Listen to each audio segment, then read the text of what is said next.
Bismillahirrahmanirrahim. Assalamualaikum warahmatullahi wabarakatuh. Alhamdulillahi wahdah. Assalatu wassalamu ala man la nabiyya ba'dah. Ashhadu an la ilaha illallah wahdahu la syarikalah. Wa ashhadu anna Muhammadan abduhu wa rasuluhu amma ba'du.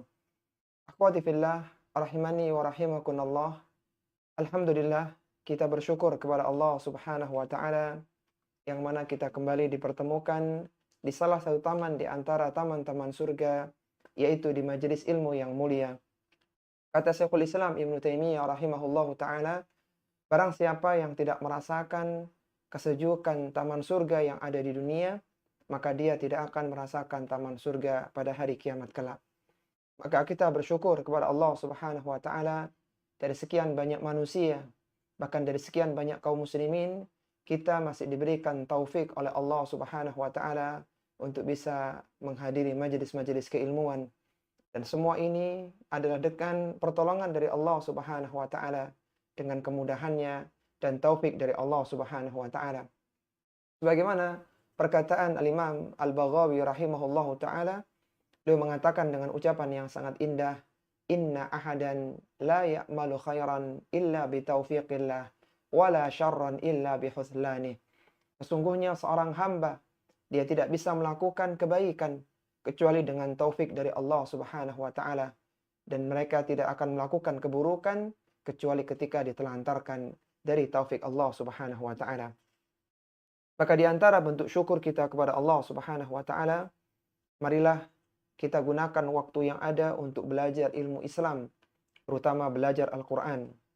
Karena Al-Quran pada hari kiamat akan memberikan syafaat kepada orang-orang yang akan membacanya. Sebagaimana Rasulullah Sallallahu Alaihi Wasallam bersabda, "Iqra'ul Qur'ana, fa innahu ya'ti yaumal qiyamati syafi'an li ashabihi."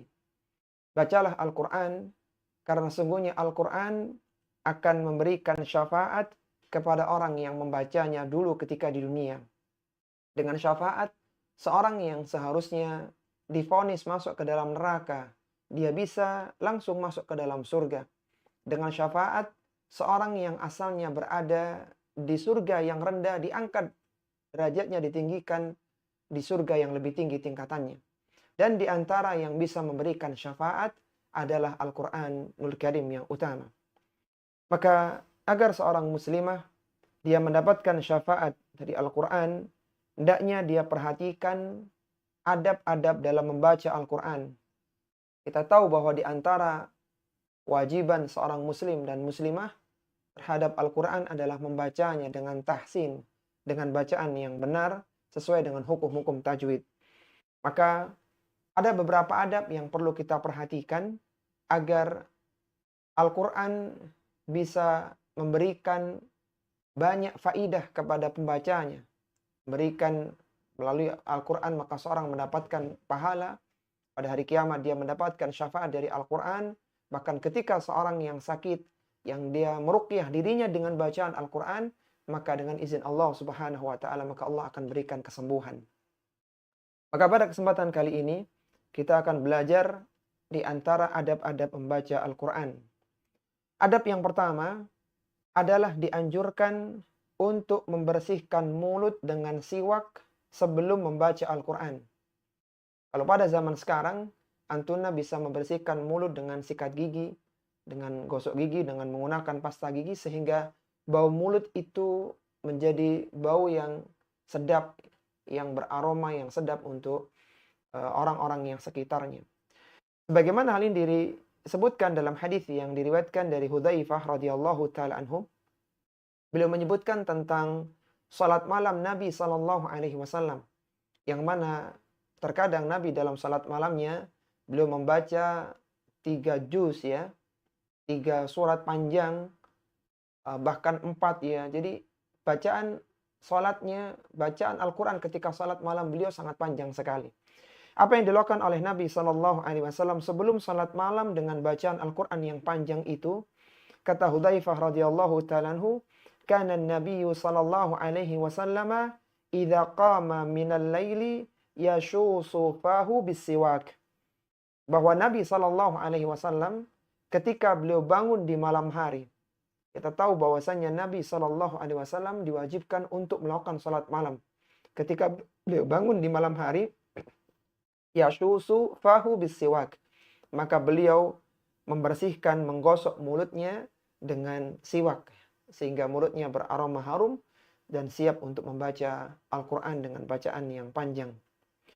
Kemudian adab yang kedua adalah disunnahkan untuk membaca isti'adzah, membaca ta'awudz. Kita berlindung kepada Allah Subhanahu wa taala dari syaitan yang terkutuk sebelum membaca Al-Quran. Hal ini sebagaimana yang difirmankan oleh Allah Subhanahu wa taala dalam Al-Quran di surat An-Nahl pada ayat yang ke-98. Allah Subhanahu wa taala berfirman, "Fa-idza qara'tal Qur'ana fasta'idz billahi minasyaitonir rajim." Apabila engkau akan membaca Al-Quran, fasta'idz billahi, maka hendaknya kalian berlindung kepada Allah Subhanahu wa taala minasyaitonir rajim, dari syaitan yang terkutuk. Bahkan ketika seorang melakukan salat, maka di rakaat yang pertama sebelum dia membaca Al-Fatihah, maka dia pun disunahkan untuk membaca ta'awudz, yaitu dengan baca a'udzubillahi minasyaitonir rajim, atau yang lengkap a'udzubillahis samiil alim minasyaitonir rajim min hamzihi wa nafthihi wa nafthihi. Atau bacaan-bacaan yang semisal dengan itu, yaitu kita berlindung kepada Allah Subhanahu wa taala dari gangguan syaitan yang terkutuk. Sehingga seorang tidak salah dalam membaca Al-Quran ketika dia membaca dengan bin nazar atau dengan bil ghaib, dengan hafalannya, maka dia tidak mudah diganggu oleh syaitan. Namun tidak perlu membaca isti'adzah atau ta'awudz di setiap permulaan surat ketika bacaan Al-Qur'annya masih bersambung. Dan ini adalah ijma' para fuqaha 4 mazhab. Jadi misalnya, antunna membaca Al-Quran di juz 30.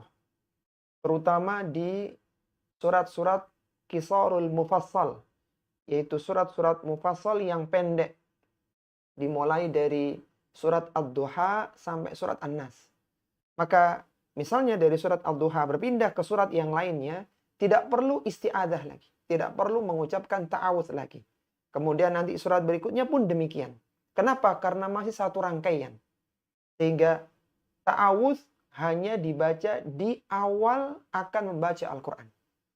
Demikian pula ketika salat, seorang disyariatkan, dianjurkan baca ta'awudz di rakaat yang pertama. Adapun pada rakaat yang kedua, ketiga, maka tidak perlu mengulang ta'awudz lagi. Dan ini adalah ijma' para fuqaha.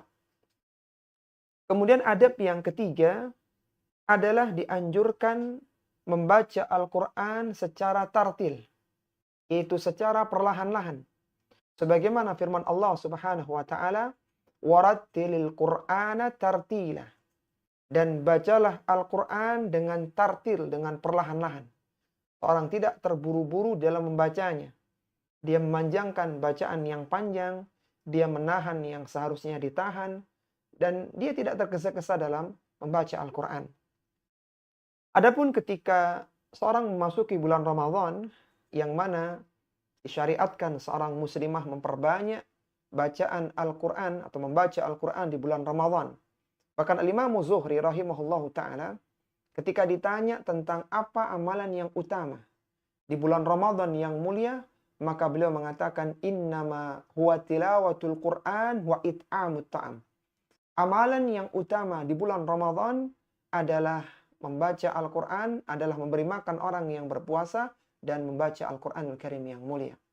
Maka khusus di bulan Ramadan, seorang boleh membaca dengan bacaan yang panjang, yang banyak.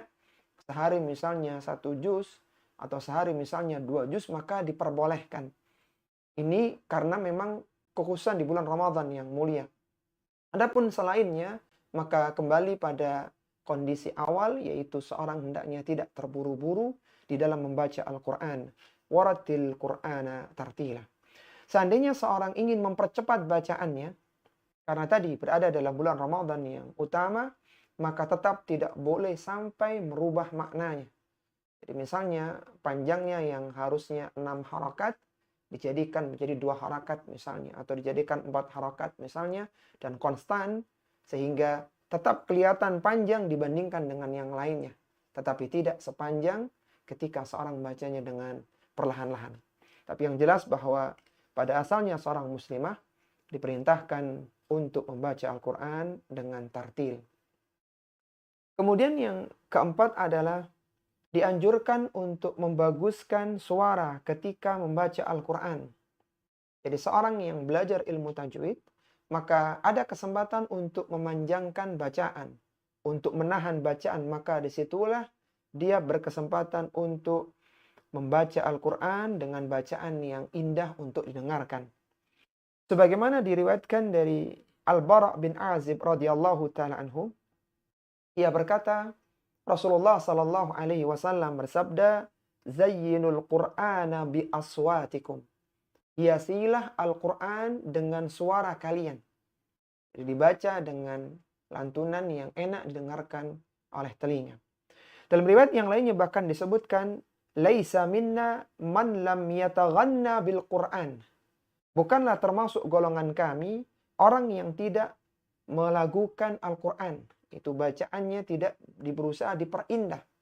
Sehingga dengan itu akan masuk ke dalam hati seorang dan bisa menjadikan dia semakin meningkat keimanan dan ketakwaan. Kemudian yang kelima adalah disunnahkan melakukan sujud tilawah ketika melewati ayat sajdah. Di dalam Al-Quran terdapat 15 ayat-ayat sajdah yang seorang muslim dan muslimah disyariatkan untuk melakukan sujud tilawah ketika membaca ayat-ayat sajdah tersebut. Dan para fuqaha 4 madhab telah bersepakat atas disyariatkannya sujud tilawah bagi seorang yang membaca Al-Quran ketika melewati ayat-ayat sajdah dan bagi orang yang mendengarkannya dengan sengaja.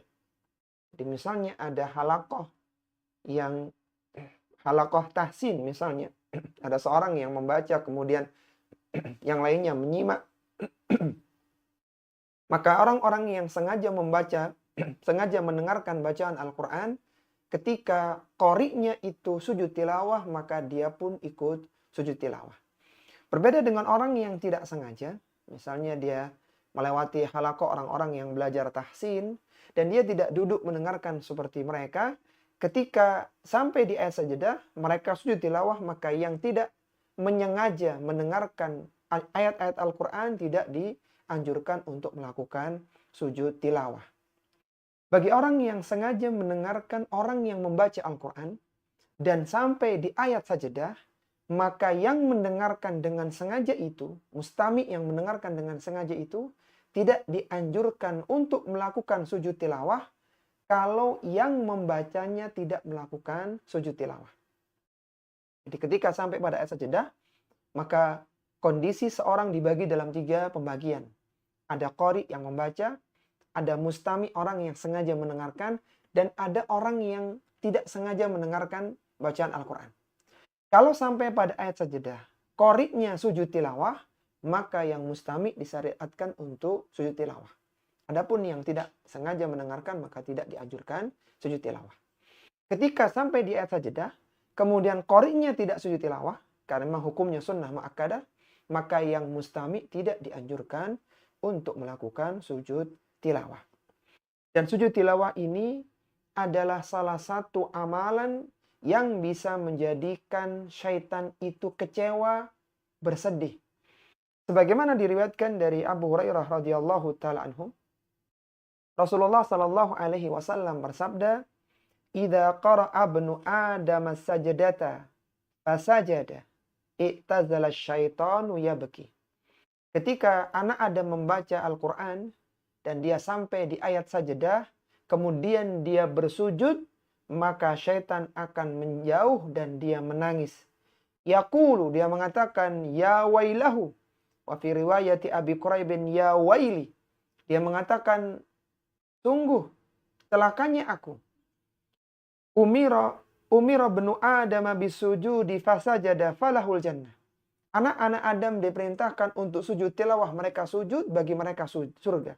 Wa umirtu bisujudi fa'abaitu faliyannar. Adapun aku diperintahkan untuk sujud, tidak mau bersujud, maka bagiku adalah neraka. Kita tahu bahwasanya syaitan adalah musuh yang nyata bagi manusia, musuh yang senantiasa menggelincirkan manusia. Di antara yang menjadikan syaitan bersedih adalah ketika antunna melakukan sujud tilawah. Ada beberapa ayat dalam Al-Quran, ada 15 ayat yang ada tanda ayat sajadah, maka ketika melewati ayat itu, antunna disyariatkan untuk melakukan sujud tilawah. Bagaimana sujudnya? Sujudnya dilakukan dengan 1 kali sujud. Kalau itu dalam sholat, maka ada takbir intiqal, takbir pergantian gerakan. Kalau di luar sholat, maka tidak perlu takbir. Kemudian ketika sujud, membaca seperti bacaan sujud ketika salat. Antuna bisa membaca subhana rabbiyal a'la atau subhanakallahumma rabbana wa bihamdika allahumma gfirli, atau membaca doa khusus ketika sujud tilawah, sajjada wajhiya lilladzi khalaqahu wa sawwarahu wa syaqqa syam'ahu wa basarahu bihaulihi wa quwwatihi fatabarakasmullahu ya, sebagaimana disebutkan dalam sebuah riwayat ya. Ada doa khusus tentang sujud tilawah. Tapi ketika seorang ini misalnya ingin membaca seperti dengan bacaan yang ada dalam salat, maka diperbolehkan subhana rabbiyal a'la, subhana rabbiyal a'la, subhana rabbiyal a'la. Tapi kemudian yang keenam adalah membaca Al-Quran sesuai dengan urutan mushaf. Kita tahu bahwa Nabi SAW telah mengurutkan surat-surat dalam Al-Quran, terutama ketika murojaah hafalannya kepada malaikat Jibril alaihissalatu wassalam di bulan Ramadan, yaitu malaikat Jibril alaihissalatu wassalam mendatangi Nabi SAW di bulan Ramadan. Kemudian Nabi SAW membaca Al-Quran dan disimak oleh malaikat Jibril. Nah, ketika itu Nabi SAW mengurutkan surat-surat di dalam Al-Quran. Sehingga seperti yang ada pada mushaf kita sekarang. Dan dianjurkan seorang muslimah ketika membaca itu sesuai dengan urutan mushaf. Tidak terbalik dari belakang ke depan. Demikian pula dianjurkan ketika sholat. Jadi usahakan surat di rakaat yang kedua itu posisinya secara urutan mushaf setelah surat yang dibaca di rakaat yang pertama. Sebagaimana diriwayatkan dari Nu'man bin Bashir radhiyallahu taala anhu, kana Rasulullah sallallahu alaihi wasallam yaqra'u fil aidaini wa fil jumu'ati bisabihisma rabbikal a'la wa hal ataka hadithul ghashiyah. Kata Nu'man bin Bashir radhiyallahu taala anhu, Nabi sallallahu alaihi wasallam biasa ketika dalam sholat Aid, baik itu Idul Fitri maupun Idul Adha, beliau membaca surat Al-A'la, Sabihisma Rabbikal A'la, dan Hal Ataka Hadithul Ghashiyah, surat Al-Ghashiyah. Dan posisi surat Al-Ghashiyah itu setelah surat Al-A'la, di pertengahan juz 30. Disebutkan dalam riwayat yang lainnya, dalam riwayat Abu Rafi' radhiyallahu ta'ala anhu, ia mengatakan, fasalla lana Abu Hurairah al-Jumu'ata. Abu Hurairah radhiyallahu ta'ala anhu salat bersama kami. Salat Jumat bersama kami. Faqara'a ba'da suratil Jumu'ati fi raq'atil akhirati idza ja'akal munafiqun. Beliau ketika rakaat pertama membaca surat Al-Jumu'ah dan rakaat yang setelahnya membaca surat Al-Munafiqun. Qala fa'adraktu Aba Hurairah hina insarafa. Maka aku menemui Abu Hurairah ketika sudah selesai salat. Fakultu lahu, aku bertanya kepadanya, innaka qara'ta bi surataini. Engkau telah membaca 2 surat, kana Ali bin Abi Thalib yaqra'u bihima bi Kufah. Yang surat itu juga dibaca oleh Ali bin Abi Thalib ketika menjadi imam di Kufah. Kita tahu bahwa 4 Khulafaur Rasyidin, Abu Bakar, Umar, kemudian Utsman, itu semua ketika menjadi khalifah, Abu Bakar menjadi khalifah selama 2 tahun, Umar menjadi khalifah 10 tahun, dan Utsman menjadi khalifah selama 13 tahun. Semua ketika menjadi khalifah, ibu kotanya itu di Madinah. Adapun ketika masa Ali bin Abi Thalib, maka ibu kotanya dipindah ke Kufah. Dan Ali bin Abi Thalib menjadi khalifah sekitar 5-6 tahunan. Maka ketika Ali bin Abi Thalib menjadi imam sholat Jumat, maka Ali pun, kata Abu Rafi, juga membaca 2 surat yang dibaca seperti yang dibaca oleh Abu Hurairah radhiyallahu taala anhu. Maka apa kata Abu Hurairah? Kenapa Abu Hurairah membaca surat seperti yang dibaca oleh Ali? Maka faqala, beliau mengatakan, faqala Abu Hurairah, inni sami'tu Rasulullah sallallahu alaihi wasallam yaqra'u bihima yaumal jum'ah. Membaca 2 surat itu, surat Al-Jumu'ah dan surat Al-Munafikun ketika hari Jumat. Ini semua menunjukkan bahwa membaca Al-Quran itu sesuai dengan urutan mushaf. Jadi misalnya ketika antunna di rakaat yang pertama membaca surat Al-Ikhlas, maka rakaat kedua bisa membaca surat Al-Falaq atau surat An-Nas. Tapi kalau misalnya di rakaat pertama sudah membaca surat An-Nas, berarti setelah itu membaca surat Al-Baqarah di depan lagi, karena sudah di ujung surat atau di ujung Al-Qur'annya. Baik, kemudian yang ketujuh adalah dianjurkan untuk tidak memotong bacaan Al-Qur'an. Artinya misalnya antuna membaca Al-Qur'an, kemudian ada hajat atau diajak bicara oleh yang lain, maka antunna tidak boleh berhenti membaca Al-Quran sampai di akhir ayat. Sampai di akhir ayat. Misalnya sedang baca Al-Quran, kemudian ada muslimah yang datang mengucapkan salam. Maka selesaikan dulu bacaan Al-Qurannya sampai akhir ayat, baru menjawab Waalaikumsalam warahmatullahi wabarakatuh. Begitu. Jadi tidak langsung dipotong ketika membaca Al-Quran yang mulia. Sebagaimana diriwayatkan dari Nafi, dari Ibnu Umar radhiyallahu ta'ala anhuma. Nafi dari jalur Ibnu Umar adalah salah satu silsilah az-zahabiyah, yaitu jalur emas ya. Kata Nafi rahimahullahu ta'ala, kana Ibnu Umar radhiyallahu ta'ala anhuma idza qara'a al-Qur'ana lam yatakallam hatta yafragha minhu. Kata Nafi rahimahullahu ta'ala, Abdullah bin Umar, sahabat yang paling meneladani sunnah-sunnah Nabi SAW. Beliau berusaha untuk mengikuti apa yang dilakukan oleh Nabi SAW. Demikian pula sahabat yang lainnya. Maka Abdullah bin Umar radhiyallahu ta'ala anhuma, ketika membaca Al-Quran, maka beliau tidak berkata-kata hatta yafragha minhu, sampai selesai di akhir ayatnya. Berhenti satu ayat, maka baru menjawab pertanyaan manusia. Baik, kemudian yang ke-8 adalah tidak boleh seorang mengatakan aku lupa. Jadi ketika antunna berusaha untuk menghafal Al-Quran, maka terkadang ada beberapa ayat, ada beberapa surat yang terlupakan. Karena mungkin kurang murojaah, karena mungkin banyak kesibukan dan yang lainnya.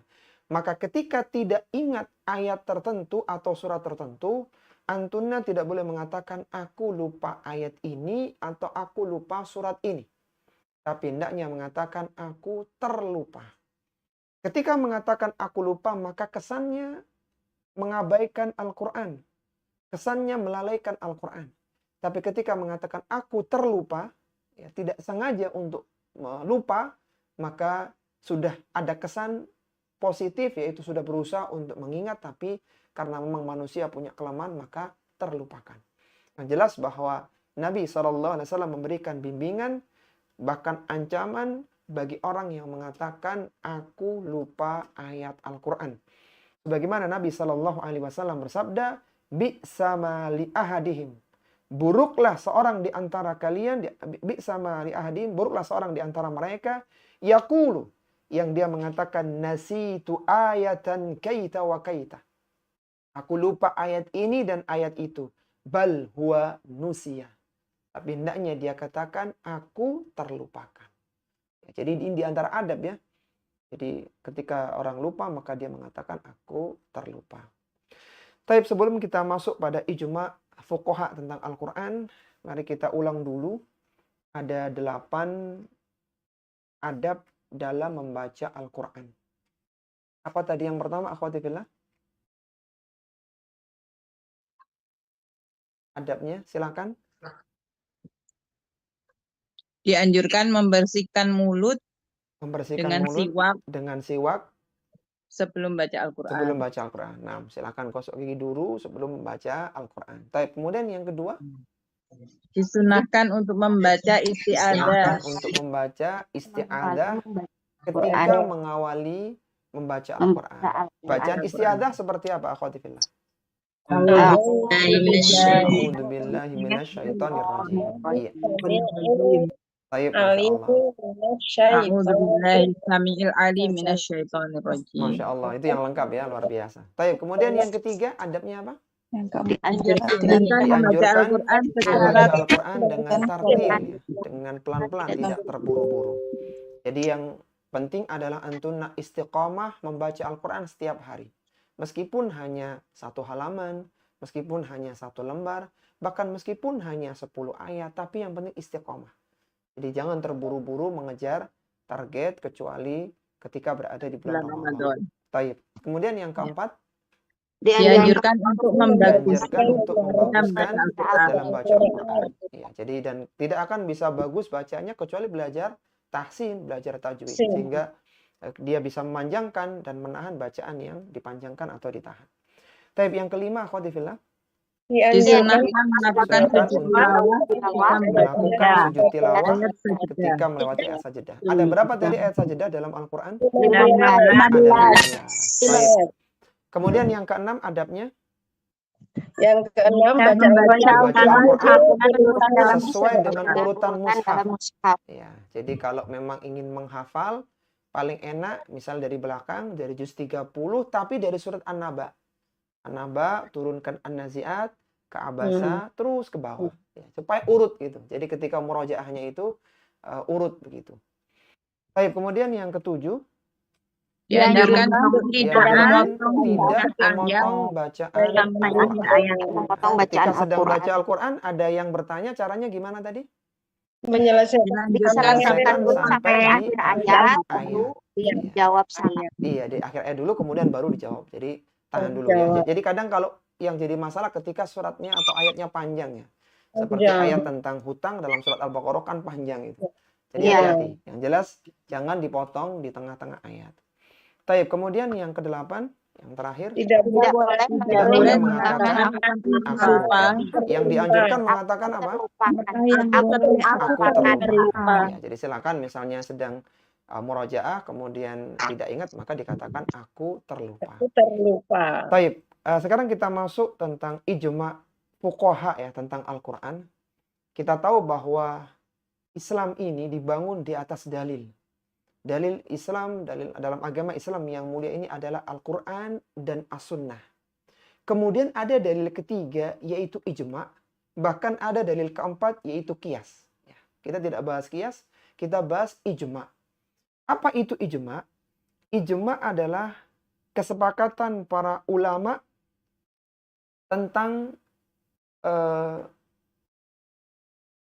tentang satu hukum syar'i. Itu ijma ulama. Dan ijma ini dalil dalam agama kita. Jadi dalam beberapa hal yang tidak ada nas yang sharih, ya, tidak ada dalil yang tegas dalam permasalahan tertentu, tapi ulama telah berijma, telah bersepakat, maka itu dalil dalam agama kita. Kenapa itu menjadi dalil? Karena umat Islam tidak akan berkumpul di atas kesesatan. Jadi tidak mungkin satu umat ini semuanya sepakat di dalam hal yang sesat, yang menyimpang. Sebagaimana Rasulullah Shallallahu Alaihi Wasallam bersabda, memberikan jaminan, Innallaha la yajma'u ummati ala dhalalah. Sesungguhnya Allah Subhanahu Wa Taala tidak akan mengumpulkan umatku di atas kesesatan. Tidak akan mengumpulkan para ulama di atas kesesatan. Kalau itu salah, maka tidak mungkin ulama bersepakat. Ketika itu salah, pasti ada yang menyelisihinya. Ketika ulama bersepakat, maka itu dalil dalam agama Islam yang mulia ini. Taib. Syekh Muhammad Ibnu Shalih Al-Utsaimin menyatakan, wa'lam annal ummata la yumkinu an tajma'a ala khilafi dalilin sahihin sarihin ghairu mansuhin fa innaha la tajma'u illa 'alal haqqi. Kata Syekh Muhammad Ibnu Shalih Al-Utsaimin dalam Al-Usul min Ilmil Usul, ya, sebuah kutayib bagi yang akan belajar usul fikih. Beliau mengatakan dengan perkataan yang sangat indah senada dengan hadis tadi. Beliau mengatakan, ketahuilah bahwa umat ini tidak akan bersepakat mengenai sesuatu yang menyelisih dalil yang sharih, yang sahih, yang tidak dimansuh, tidak dinasah. Sesungguhnya umat ini tidak akan bersepakat kecuali di atas kebenaran. Apa itu ijma'? Syekh Muhammad bin Shalih Al-Utsaimin memberikan definisi ittifaqul mujtahidi hadhil ummah ba'dan Nabi sallallahu alaihi wasallam ala hukmin syar'iyyin.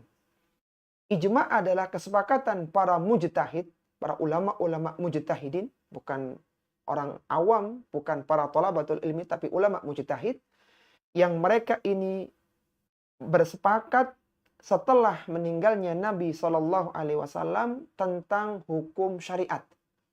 Jadi sepakat, dan kesepakatan itu terjadi pasca meninggalnya Nabi SAW yang berkaitan tentang hukum-hukum syariat. Dan sekali lagi, ijma' merupakan dalil. Seandainya tidak ada dalil dalam Al-Quran, dalam As-Sunnah, tapi ada ijma' ulama, maka itu juga merupakan dalil dalam agama Islam yang mulia. Dan ada 20 ijma' fuqaha tentang Al-Quran. Jadi ini juga dalil dari para ulama kita yang bisa digunakan sebagai hujjah.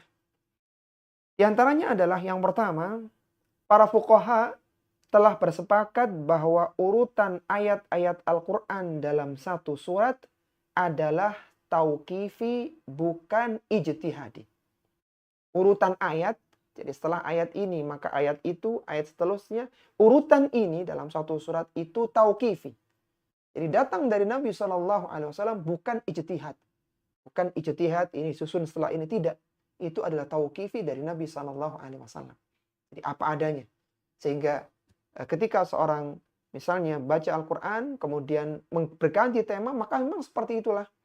Ketika Al-Quran diturunkan di masa Nabi SAW.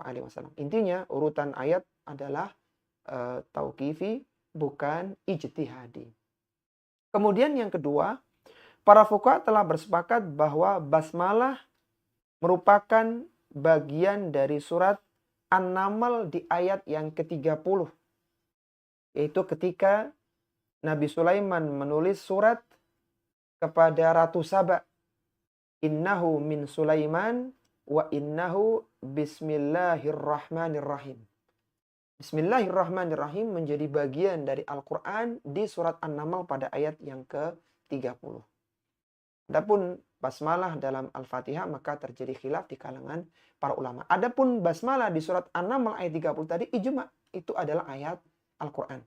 Jadi mengingatkan kepada kita bahwa di antara yang dianjurkan ketika seorang menulis surat adalah mengawali dengan bismillah atau bismillahirrahmanirrahim.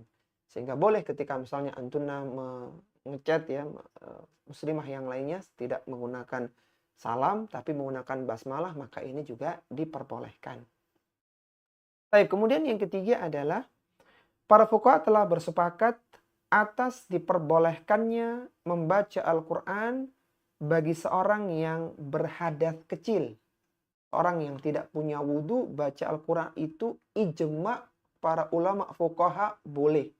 Meskipun kalau dia berwudhu maka lebih utama. Tapi perkara bolehnya maka boleh. Jadi misalnya seorang muslimah dia di rumahnya kemudian membaca Al-Quran, kemudian dia batal wudhunya, maka terus baca tidak apa-apa. Ijma' fuqaha 4 madhab itu memperbolehkan. Meskipun ketika dia punya wudhu lebih afdal ya. Tapi kemudian yang keempat adalah para fuqaha 4 madhab telah bersepakat atas diperbolehkannya orang yang telah bertayamum untuk membaca Al-Quran dan diperbolehkan pula menyentuh mushaf Al-Quran. Ketika seorang ini sudah bertayamum, maka dia boleh untuk membaca Al-Quran dan menyentuh mushaf Al-Quran. Yang kelima adalah para ufuqah 4 madhab telah bersepakat atas diperbolehkannya wanita yang istihadhah, itu wanita yang mengeluarkan darah bukan di waktu haid dan nifas, untuk membaca Al-Quran. Karena memang kondisi dia ini kondisi yang suci sebenarnya. Karena wanita istihadhah tetap diwajibkan untuk sholat, dan sholat lebih agung dari membaca Al-Quran. Jadi ketika istihadhah, wanita itu boleh sholat. Kalau sholat aja boleh, maka membaca Al-Quran tentunya lebih boleh. Ini yang istihadhah.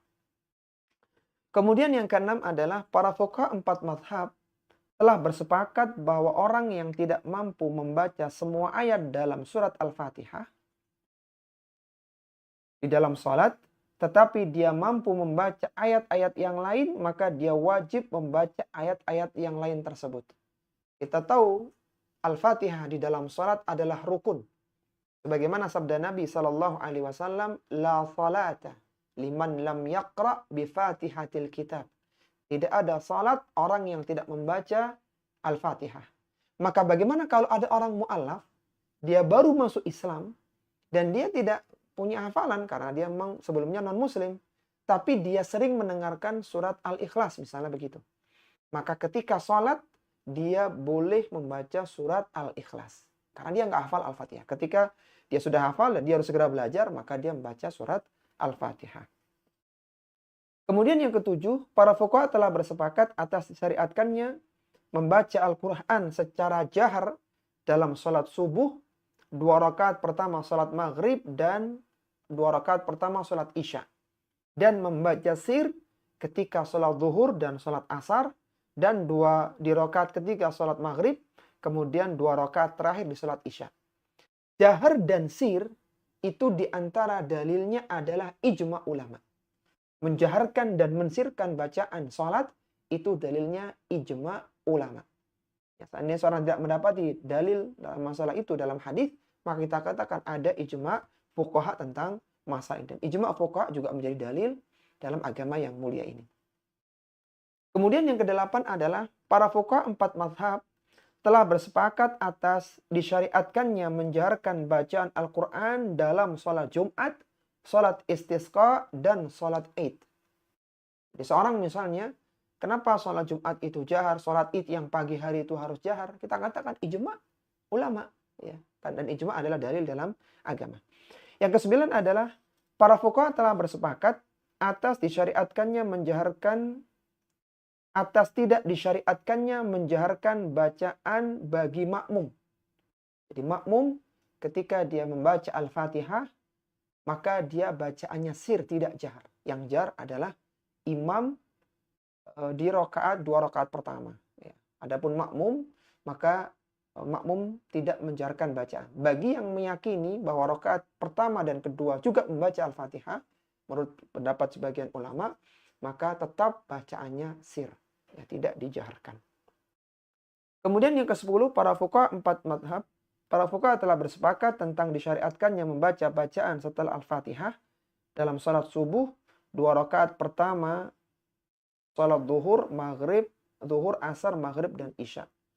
Setelah membaca Al-Fatihah, maka membaca surat, ya, surat lain Al-Fatihah.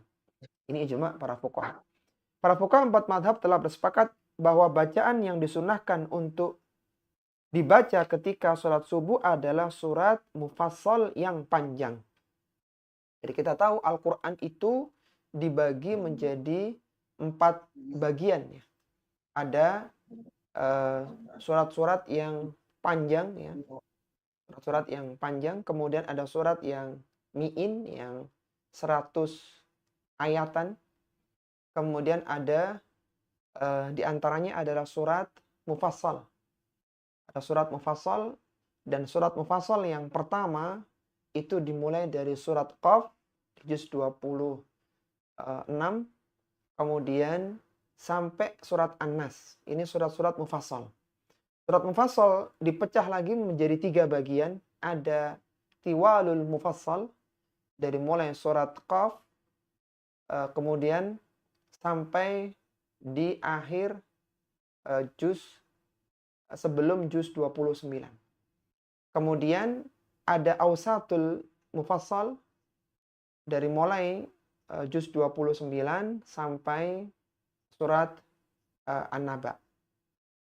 Ada juga yang menyatakan yang selain dari itu. Kemudian ada Qisarul Mufassal, sebagian mengatakan dari mulai surat Ad-Duha sampai surat An-Nas. Yang tadi yang pertengahan ada yang mengatakan dari awal yang awal ya, dari mulai surat Mufassal pertengahan adalah Mufassal yang panjang dari mulai surat Qaf sampai surat An-Naba ya. Kemudian yang pertengahan yang ausat atau yang pertengahan adalah dimulai dari surat An-Naba sampai surat sebelum Ad-Duha atau surat Ad-Duha. Kemudian yang pendek dari setelah surat Ad-Duha sampai surat An-Nas. Yang jelas bahwa surat-surat mufassal yang panjang itu dari mulai surat Qaf sampai surat An-Naba sebagaimana pendapat Hanabilah, meskipun sebagian berpendapat yang lainnya. Itu dibaca di salat subuh ya. Kemudian para fuqaha 4 madhab telah bersepakat bahwa bacaan yang disunahkan ketika sholat maghrib adalah surat mufassal yang pendek, Qisarul Mufassal. Dari mulai surat Ad-Duha atau yang setelahnya sampai surat An-Nas di salat maghrib. Kemudian yang ke-13, para fuqaha 4 madhab telah bersepakat bahwa bacaan yang disunahkan untuk dibaca ketika sholat isya adalah mufassal yang pertengahan. Itu dari An-Naba sampai surat Ad-Duha. Para fuqaha 4 madhab telah bersepakat atas haramnya menuliskan Al-Quran dengan benda najis karena itu merupakan penghinaan terhadap kalamullah, tidak diperbolehkan. Para fuqaha 4 madhab telah bersepakat atas diperbolehkannya menulis surat yang memuat 1 atau 2 ayat Al-Quran kepada orang kafir. Misalnya seorang ini berkirim surat dengan orang kafir dan dia mendatangkan dalil dengan ayat-ayat Al-Quran 1 atau 2 ayat yang tidak banyak, maka ini diperbolehkan ya untuk orang kafir. Kemudian yang ke-16 adalah para fuqaha telah bersepakat atas tidak diperbolehkannya menjual mushaf Al-Quran kepada orang kafir, tidak boleh menggadaikannya, menitipkannya sebagai jaminan kepada mereka, tidak boleh mewakafkan kepada mereka, dan tidak boleh mewasiatkan mushaf Al-Quran kepada orang kafir. Ini ijma' para fuqaha. Yang ke-17, para fuqaha 4 madhab telah bersepakat atas diperbolehkannya jasa menulis Al-Quran dan menerima imbalan. Jadi seorang misalnya menulis Al-Quran, dia mendapatkan imbalan, dia boleh menerimanya. Para fuqaha 4 madhab telah bersepakat atas diperbolehkannya mengajarkan Al-Quran tanpa mengajukan syarat upah tertentu. Jadi dia tidak mengajukan syarat, kemudian dia mendapatkan upah, maka boleh. Para fuqaha 4 madhab telah bersepakat atas diperbolehkannya menerima imbalan dari meruqyah dengan Al-Quran. Orang yang meruqyah, ada orang yang sakit, dia meruqyah dengan ayat Al-Quran, kemudian dia menerima imbalan dari ruqyah itu, maka ini diperbolehkan secara ijma'. Yang terakhir, para fuqaha 4 madhab telah bersepakat atas disyariatkannya membaca Al-Quran dalam 2 khutbah ya, di khutbah yang pertama dan khutbah yang kedua di khutbah Jumat. Baik, ini para akhwat rahimani wa rahimakumullah tentang adab membaca Al-Quran dilengkapi dengan 20 ijma' fuqaha tentang Al-Quran. Kalau ada hal yang ingin didiskusikan, dipersilahkan. Wassallallahu ala nabiyina Muhammadin wa ala alihi wa sahbihi wasallam.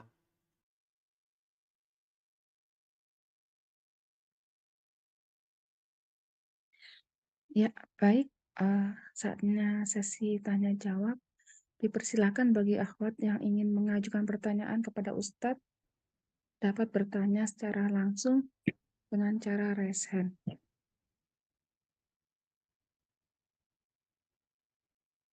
Yang pertama, silakan Ibu Amria dari Surabaya. Iya, Assalamualaikum warahmatullahi wabarakatuh. Waalaikumsalam warahmatullahi wabarakatuh. Silahkan Bu dari Surabaya. Dan ilmunya, ada 2 pertanyaan Ustadz. Yang pertama, bagaimana dengan bacaan Al-Quran itu bagi orang yang membaca untuk para almarhum almarhumah? Apakah itu diperbolehkan dengan cepat. Baik, pertanyaan Kemudian sangat bagus. Satu nggih, dulu Bu, nanti silakan yang kedua ya supaya tidak oh, terlupakan. nggih Baik, nggih Ustaz. tentang masalah ini ya, ada satu ayat di dalam Al-Qur'an di surat An-Najm. Allah Subhanahu wa taala berfirman, "Wa allaisa lil insani illa ma sa'a." Sesungguhnya seorang manusia tidak mendapatkan pahala kecuali dari usahanya sendiri. Dan ini adalah ayat yang berlaku umum, seorang tidak bisa mendapatkan pahala kecuali dari usahanya. Dia sholat, dia mendapatkan pahala dari sholatnya. Dia puasa, dia mendapatkan pahala dari puasanya. Demikian pula ketika dia membaca Al-Quran, dia mendapatkan pahala dari bacaan Al-Qurannya. Seorang tidak mendapatkan pahala dari orang lain kecuali apabila dia ikut andil dalam kebaikan orang lain itu. Misalnya ada seorang bapak, dia menyekolahkan anaknya, ketika anaknya ini menjadi seorang yang alim, seorang yang solih, maka kebaikan anak itu, sholatnya, puasanya, bahkan baca Qur'annya, orang tua mendapatkan pahalanya. Karena orang tua ikut andil dalam kesolihan anak tersebut. Sebagaimana Nabi SAW bersabda, "Inna auladakum min kasbikum." Sesungguhnya anak-anak kalian adalah dari usaha kalian. Syekh Muhammad Ibnu Shalih Al-Utsaimin ketika menjelaskan dalam tafsirnya, tafsir Al-Qur'anil Karim tentang ayat tadi, wa allaisa lil insani illa ma sa'a, sesungguhnya manusia tidak mendapatkan kecuali dari usahanya, maka beliau menyebutkan pada asalnya seorang itu tidak mendapatkan pahala dari orang lain berdasarkan ayat yang mulia ini kecuali berdasarkan dalil. Misalnya ada dalil yang menyebutkan bahwa bolehnya seorang menghajikan orang lain, bahkan mengumrahkan orang lain, maka ini diperbolehkan. Ketika tidak ada dalilnya, maka sebaiknya tidak dilakukan. Wallahu ta'ala a'lam. Silakan yang kedua. Yang kedua Ustaz, Iya. kadang-kadang itu kalau saya lagi sholat jamaah gitu, waktunya duhur, asar, itu imamnya itu membaca Al-Fatihah sama surat pendek itu agak keras sedikit gitu. Sehingga kita itu dengar. Itu boleh nggak ya Ustaz? Maksudnya imamnya boleh nggak menjaharkan gitu ya? Ya, bukan jahar ya. Jadi bisik-bisik gitu. Bismillahirrahmanirrahim. Alhamdulillah. Tapi kita sebagai makmum itu dengar gitu. Baik. Jadi ya itu boleh nggak Ustaz? Baik, siap. Kalau tidak sampai pada tingkatan jahar Bu ya, karena mungkin ya imamnya pendengarannya sudah berkurang ya sehingga beliau agak mengeraskan. Intinya tidak sampai pada level jahar maka tidak mengapa. Tapi kalau sampai keras sekali maka tidak boleh menyelisih ijma para ulama yang tadi kita sebutkan. Jadi jahar adalah di waktu tertentu, di sholat subuh, 2 rakaat sholat maghrib ya, 2 rakaat pertama di sholat isya. Adapun selebihnya maka sir ya. Tapi kalau ya mungkin karena ya tadi ya pendengarannya berkurang sehingga kalau tidak dengar khawatir salah, maka tidak sampai pada level jahar, maka diperbolehkan. Wallahu ta'ala alam. Itu imamnya masih muda, Ustadz. Iya. Imamnya masih muda. Mungkin diingatkan saja, Bu. Karena kadang juga bacaan yang terlalu kuat ya, terlalu terdengar begitu, kadang makmum juga terganggu. Karena makmum kan juga konsentrasi dengan bacaan Al-Fatihahnya sendiri. Mungkin disampaikan, minta tolong agar bacaannya disirkan lagi. Begitu. Begitu dari Surabaya, Bu ya. Baik, silakan yang lainnya. Terima kasih. Assalamualaikum warahmatullahi wabarakatuh. Waalaikumsalam warahmatullahi wabarakatuh. Silakan yang lainnya. Ya, berikutnya silakan Ibu Nurhandayani dari Pekanbaru. Assalamualaikum Ustadz. Waalaikumsalam warahmatullahi wabarakatuh. Silakan Bu dari Pekanbaru. Ini Ustadz, ketika anak tuh belajar tahsin, jadi ustazah itu sedikit menegur gitu. Katanya tidak boleh melagukan ketika kita itu membaca Al-Quran.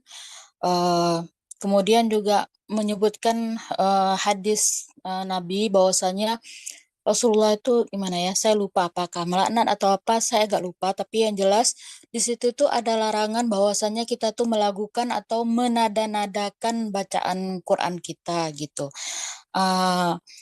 Jadi tadi kan Ustadz mengatakan kita tuh sebaiknya melakukan gitu. Jadi apa ya? Membuat ana tuh bingung gitu kan, sebenarnya yang bener apakah kita itu melakukan, ataukah tidak boleh melakukan gitu, Ustaz. Baik, Jazakallahu Ustaz. Assalamualaikum. baik, Masya Allah. Pertanyaan sangat bagus dari Pekanbaru ya. Iya, akhwati fillah rahimani wa rahimakumullah. Sebagaimana bacaan adzan sebenarnya. Jadi bacaan adzan itu sebagian juga menganggap tidak boleh ya sampai dilakukan mendayu-dayu, apalagi sampai melakukan lahan ya, dipanjangkan sesuatu yang tidak panjang. Sebagian ulama tidak memperbolehkan hal yang demikian ya. Dan sebagian yang lainnya ketika dia melakukan bacaan adzan ini ya, selama tidak sampai keluar dari maknanya, maka itu tidak mengapa ya. Dalam Al-Qur'anul Karim ya, kalau antunna melihat ya fatwa dari kalangan para ulama-ulama Ahlussunnati wal Jamaah ya, di antaranya adalah Syekh Shalih Fauzan, hafizahullah taala dalam hal ini, dan ulama-ulama yang lainnya, maka ketika itu tidak sampai keluar dalam koridor ya, sebagaimana disebutkan dalam nas dalil tadi, laisa minna man lam yataghanna bil Qur'an ya. Bukanlah termasuk golongan kami seorang yang tidak melakukan Al-Qur'an. Tentunya tidak sampai keluar dari koridor ya. Dan kalau kita melihat ya, ketika antuna datang ke Masjidil Haram, ke Masjid Nabawi ya, para masyayikh yang ada di sana, antuna tahu sendiri ya, bagaimana bacaan mereka yang sangat enak untuk didengarkan. Dan dalam koridornya, tidak sampai keluar dari koridor ilmu tajwid ya. Maka wallahu ta'ala alam, sependek yang kami tahu, sebagaimana yang disebutkan oleh para ulama dan nas-nas dalil, selama itu tidak sampai keluar dari koridor, maka sebagaimana yang disebutkan oleh dalil, zayyinul qur'ana bi aswatikum. Kita diperintahkan untuk menghiasi lisan kita, menghiasi bacaan Al-Qur'an kita dengan Al-Qur'anul Karim, dengan bacaan Al-Qur'an Karim. Intinya bahwa sebagian ulama memang kita tidak pungkiri ada sebagian yang tidak memperbolehkan, tapi sebagian yang lainnya memperbolehkan dalam masalah itu. Wallahu ta'ala alam. Ya, mungkin silakan yang lainnya. Ya, silahkan berikutnya Ibu Titi dari Situbondo.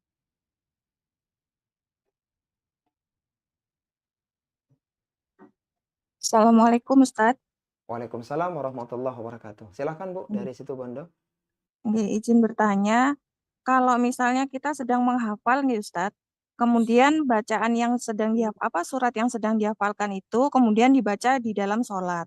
Nah, ketika sholat itu, ketika kita baca, tapi setelah selesai sholat ternyata kita baru sadar ada ada ayat yang terlupa atau terlewat.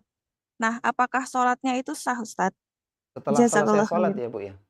Nggih, baru Ya, sadarnya setelah selesai sholat. baik, Masya Allah. Pertanyaan sangat bagus dari Situbondo ya. Jadi ketika seorang membaca Al-Fatihah dalam sholat, maka posisi Al-Fatihah itu adalah rukun sholat. Adapun bacaan surat setelah Al-Fatihah itu adalah sunnah sholat. Artinya seandainya seorang ini ada yang kurang dari bacaannya, apalagi tadi tidak sengaja ya, maka tidak merusak sholatnya. Sholatnya tetap sah meskipun keutamaannya berbeda. Jadi posisinya adalah sunnah sholat, tidak sampai pada rukun sholat. Seandainya itu rukun sholat, maka tidak sah sholatnya. Bahkan misalnya seandainya seorang misal saja ya, baca Al-Fatihahnya kemudian kurang satu ayat, kemudian dia ingat setelah sholat, maka dia harus mengulang sholatnya. Tapi kalau surat yang lain selain Al-Fatihah, maka itu adalah sunnah sholat.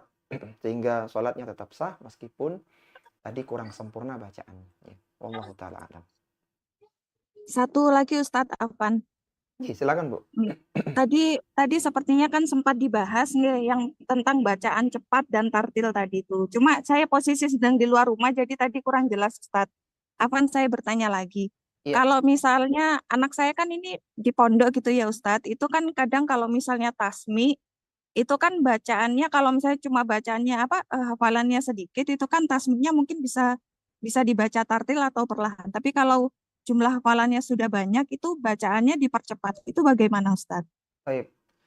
Baik, Masya Allah. Pertanyaan sangat bagus ya. Iya, tentang masalah mempercepat bacaan ya. Memang kadang dalam kondisi tertentu ya, seorang ini ingin membaca cepat, terutama ketika dia akan membaca dalam jumlah yang banyak ya. Selama tidak keluar dari koridor ilmu tajwid ya, Seperti misalnya ada beberapa mat yang dia boleh dibaca 2 harokat, 4 harokat, sampai maksimal 6 harokat. Ketika dia bacaan cepat, maka dia standar di misalnya 4 harokat ya, tidak sampai 6. Maka ini boleh ya, diperbolehkan. Tapi pada asalnya seorang itu diperintahkan untuk membaca dengan tartil. Tapi dalam kondisi tertentu, misalnya karena tadi murojaah ya, murojaah dan butuh waktu cepat, kalau terlalu lambat maka kasihan yang menunggu, maka ini diperbolehkan selama tidak sampai menyelisihi koridor dalam ilmu tajwid. Wallahu ta'ala a'lam. Jazakallah khair Ustaz. Wa jazakumullah khairan. Silakan yang lainnya. Ya, berikutnya silakan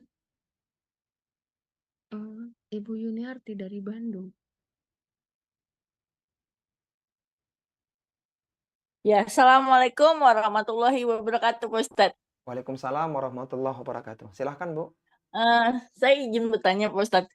Jadi di saya itu kan setiap hari tilawah ya, tadarus itu, Pak Ustadz. Jadi para pembaca pertama membaca ta'awudz. Nah, itu selanjutnya kita meneruskan. Itu sebetulnya diperbolehkan apa enggak sih, Pak Ustadz? Nah, yang kedua saya izin bertanya. Nah, saya tuh sedang menghafal. Saya mengadakan grup menghafal memang sengaja ya, Pak Ustadz. Saya tuh bekerja sama dengan di kelas terjemah namanya SIMAK, Pak Ustadz. Jadi kita tiap pagi itu mengadakan program hafalan. Nah, yang saya kadang-kadang sedih juga ya, Pak Ustadz. Jadi saya tuh sering ditegur sama teman saya. Jadi saya kan kalau misalkan saya sedang menghafal surat Al-Waqiah. Nah, surat Al-Waqiah itu kan sampai 1 sampai 96. Nah, itu saya memang sudah hafal ya. Tapi ketika misalnya kita misalnya 2 malam nih nggak menghafal, itu jadi hilang semua, Pak Ustadz. Jadi misalkan jadi sisanya tinggal 15 lagi atau 20 lagi, itu gimana ya Pak Ustadz jajakan begini? Apa Baik. membacanya boleh? Saya tuh sering ditegurnya panjang pendeknya itu Pak Ustadz. Jadi kan kalau mengartikan itu takut salah gitu Pak Ustadz. Itu harus bagaimana Pak Ustadz jajakan? Baik, Masya Allah. Pertanyaan sangat bagus ya dari Bandung. Jadi yang pertama tentang ta'awudz di tengah-tengah bacaan ya, Bu. Iya. Iya, yang tepat, Bu, ketika seorang ini membaca ta'awudz, maka posisinya adalah di awal akan membaca Al-Quran. Ketika bacaannya itu masih bersambung, meskipun sudah berbeda surat, jadi sudah surat yang baru, maka tidak perlu mengulang ta'awudz lagi. Jadi sudah tinggal basmalah, kemudian masuk surat yang baru. Intinya ta'awudz itu letaknya hanya di awal ketika akan membaca Al-Quran. Begitu. Termasuk misalnya ketika antuna membaca Al-Quran, kemudian diajak bicara oleh yang lain. Tadi kan boleh, tapi nggak boleh dipotong ya, harus sampai di akhir ayat. Setelah berbicara seperti ini, kemudian membaca lagi, tidak perlu ta'awudz lagi. Karena memang satu rangkaian. Jadi silakan diteruskan dengan membaca ayat yang setelahnya. Intinya ta'awudz letaknya di awal akan membaca Al-Quran. Kemudian yang kedua tentang tadi ya beberapa ayat yang terlupakan. Maka yang pertama tidak boleh mengatakan aku lupa ya. Ayat ini, ayat itu tidak boleh. Yang boleh adalah aku terlupa. Bagaimana caranya? Dengan memperbanyak murojaah ya. Jadi murojaahnya ditambah ketika misalnya ba'da subuh, ketika dalam perjalanan, ketika sedang memasak dan semisalnya. Sehingga ketika sering mendengarkan, sering memurojaah maka akan insya Allah akan melekat. Kemudian dibantu juga dengan mendengarkan murotal Al-Quran di surat yang sedang dihafal. Insya Allah akan membantu ya. Baik. Iya Pak Ustadz, saya mau bertanya lagi Pak Ustadz. Jadi saya tuh ada di program kami ada tilawah. Jadi membaca pertama membaca ta'awudz dan basmalah misalnya. Saya tuh kebagian ayat 48 misalnya. Akhir ayatnya kan sampai 50. Jadi kita hanya meneruskan aja, nggak pakai nggak pakai ta'awudz lagi. Itu apa diperbolehkan Pak Ustadz? Ketika akan membaca ayat itu, Bu, meskipun meneruskan ta'awudz dulu. Misalnya ada yang baca ayat 1 sampai 40. Dia selesai, kemudian jenengan baca, maka sebelum baca surat itu ta'awudz dulu. A'udzubillahi minasyaitonirrajim, kemudian meneruskan ayat yang setelah. Itu di dalam hati ya Pak Ustadz? Dilafatkan. Di dalam hati. Dilafatkan. Jadi dibaca di lisan gitu. Baik ya. Gitu. Enggak, peraturannya soalnya hanya pembaca pertama yang membaca itu Pak Ustadz. Jadi yang membaca ta'awudz dan basmalah gitu. Mungkin bisa dibaca sir, Bu. A'udzubillahi Oh gitu. minasyaitonirrajim sir, Iya. kemudian baru bacaan Al-Qur'annya dikeraskan. Iya bahasa jazakallah Ustaz atas jawabannya. Assalamualaikum warahmatullahi wabarakatuh. Waalaikumsalam warahmatullahi wabarakatuh. Silahkan yang lainnya. Berikutnya silahkan Ibu Kurnia dari Bekasi. Bismillah. Assalamualaikum Ustadz. Waalaikumsalam warahmatullahi wabarakatuh. Ahsanallahu ilaikum. Semoga Allah menjaga Ustadz, para tim kru dan seluruh kaum muslimin dan muslimat. Amin. Afwan, Allahumma amin. Ana mau bertanya. Tadi disebutkan untuk mengawali bacaan Quran dengan ta'awudz. Kalau hanya untuk baca satu ayat ketika ceramah atau lagi mengisi kajian gitu, bagaimana Ustadz hukumnya? Apa harus dibaca juga atau nggak harus? Baik. Iya, Masya Sekian Allah, Ustadz, pertanyaan sangat jazakumullah bagus ya. khairan. Iya, tentang bagaimana ketika seorang ini berdalil dengan ayat Al-Quran, apakah itu menggunakan ta'awudz atau tidak ya. Bedakan akhwati fillah rahimani wa rahimakumullah antara membaca Al-Quran dengan berdalil dengan ayat Al-Quran. Jadi ketika khutbah itu kan seorang sedang berdalil, menyebutkan argumentasi. Sampai tadi kita sebutkan ijma' para ulama bolehnya seorang ini mengirimkan surat kepada non-muslim yang ada 1-2 ayat Al-Quran sebagai dalil dari pernyataannya. Maka seperti ini boleh ya tanpa menggunakan ta'awudz. Tanpa ta'awudz dulu boleh, seandainya menggunakan lebih utama. Tapi kalau membaca Al-Quran maka itu adabnya adalah dengan ta'awudz dulu. Jadi memang dia membaca begitu. Sebagaimana Allah sebutkan dalam Al-Quran tadi, فَإِذَا قَرَأْتَ الْقُرْآنَ فَاسْتَعِذْ بِاللَّهِ مِنَ الشَّيْطَانِ الرَّجِيمِ. Apabila engkau akan baca Quran, membaca ya, فَإِذَا قَرَأْتَ الْقُرْآنَ, engkau akan membaca Al-Quran, maka isti'adzah, berlindung kepada Allah Subhanahu wa taala dari syaitan yang terkutuk. Jadi kalau berdalil tidak harus menggunakan ta'awudz, tapi kalau membaca Al-Quran, membaca ayat Al-Quran, maka dianjurkan menggunakan ta'awudz terlebih dahulu. Wallahu a'lam. Ustaz, jazakumullah khairan. Wa jazakumullah khairan. Mungkin yang terakhir ya, dari Ummu Amar kayaknya, dari USA.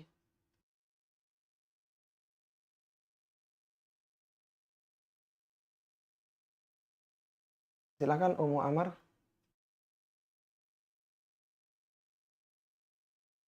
Ya Ustadz, jazakumullahu khairan Ustadz atas kesempatannya. Ustadz langsung saja pertanyaan.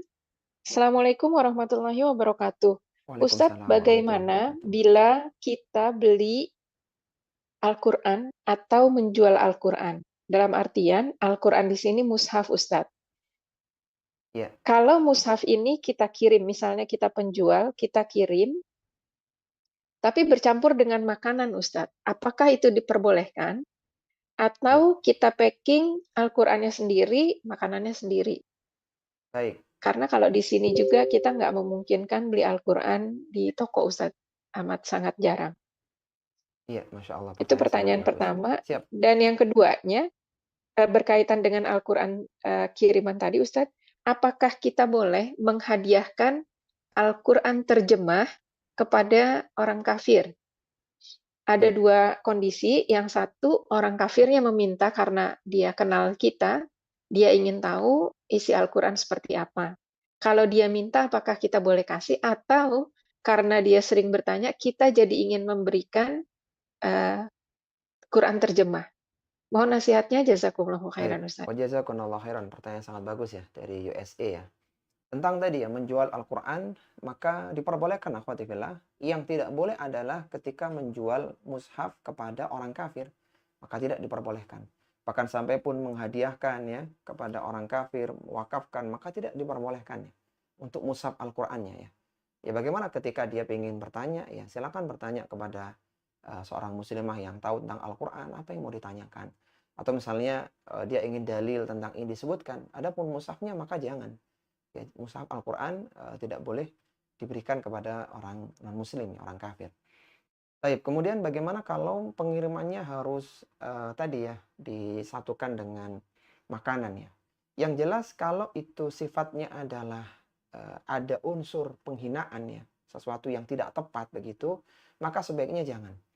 Tapi kalau nggak masalah, misalnya karena tempatnya berbeda dan itu juga di packing yang bagus, tidak bersatu, intinya tidak terkesan sesuatu yang meremehkan Al-Quran, maka tidak mengapa. kecuali dalam kondisi darurat yang tidak bisa mendapatkan kecuali dengan cara yang semacam itu. Maka semoga uzur ini menjadi hujah di hadapan Allah Subhanahu wa taala. Jadi apapun yang sifatnya adalah merendahkan Al-Qur'an maka tidak boleh.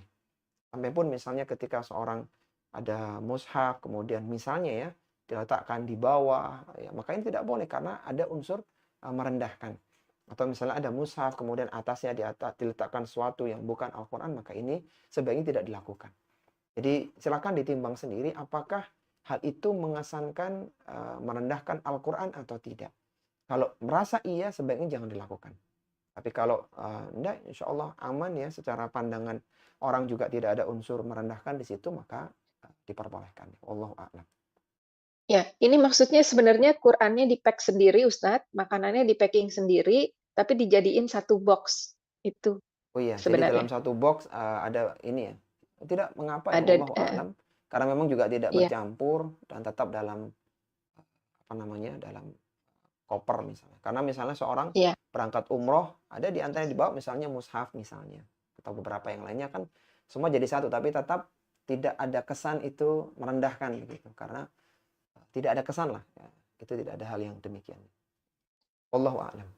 Ada Iya, lagi kalau Umar? tadi mushaf, kalau yang ini bukan mushaf Ustadz, tapi Quran terjemah. Jadi yang ada terjemahnya dan orang yang meminta ini bacanya bukan dari Arabiknya, tapi dari bahasa Iya. terjemahnya. Iya, tentang Al-Quran terjemah ya, ada khilaf ya, apakah itu masuk dalam kategori mushaf atau tidak ya. Tapi untuk kehati-hatian, kami cenderung Quran terjemah, Quran yang utuh kemudian ada terjemahannya, itu termasuk mushaf. Artinya berlaku semua hukum-hukum mushaf di kitab itu. Sehingga orang yang haid tidak boleh menyentuhnya, termasuk tidak boleh dihadiahkan kepada orang kafir ya. Karena memang dia mushaf gitu. Tapi kecuali yang menganggap bahwa itu bukan mushaf Al-Quran, itu terjemah Al-Quran. Maka ya kalau yang menganggap pendapat itu ya tafadhol ya, silahkan mungkin. Tapi yang kami pahami karena itu masih utuh Al-Qurannya, artinya berbeda dengan kitab tafsir yang ayat satu kemudian tafsirannya panjang, dominan tafsirannya, sehingga orang pun menyebut itu sebagai kitab tafsir, maka itu dihukumi sebagai kitabnya, sebagai buku, bukan mushaf secara khusus. Sehingga perlakuannya berbeda. Intinya tentang masalah Quran terjemah, kalau kami sendiri lebih berhati-hati, itu termasuk mushaf, sehingga berlakulah hukum-hukum mushaf sebagaimana sudah kita sebutkan. Wallahu a'lam. Ya, Masya Allah. Jazakumullahu khairan Ustadz. Baik, Masya Allah, wa jazakumullahu khairan. Mungkin ini akhwati fillah yang bisa kita bahas pada kesempatan malam hari ini. Kita persilakan kepada moderator untuk menutup daurah kedua di kesempatan kali ini. Alhamdulillahilladzi bi ni'matihi tatimmu shalihat.